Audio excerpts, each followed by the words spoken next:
በጣም የሚገርም አካባቢ ነው ያለሁት።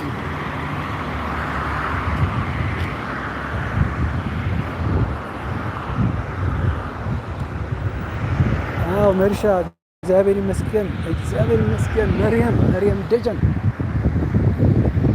በጣም አመሰግናለሁ። የኢትዮ ቻናልን ስለተቀላቀላችሁ እናንተ ያው የምታሳድጉ እናንተ ናችሁ። ሀሳብ በመስጠት እንደዚህ ብታደርግ ብላችሁ ምክር በመስጠት ማድረግ ይቻላል።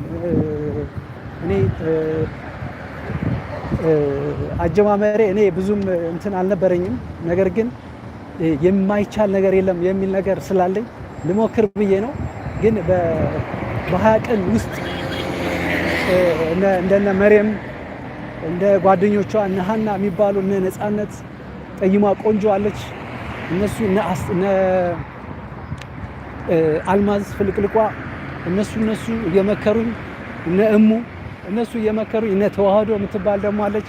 እነሱ እየመከሩኝ ያው እዚህ ደረጃ አሁን ወደ 90 ምናምን ገብቻለሁ። ሊቭ የገባሁት ራሱ ፈርቼ 50 ከሞላ ቆይቷል።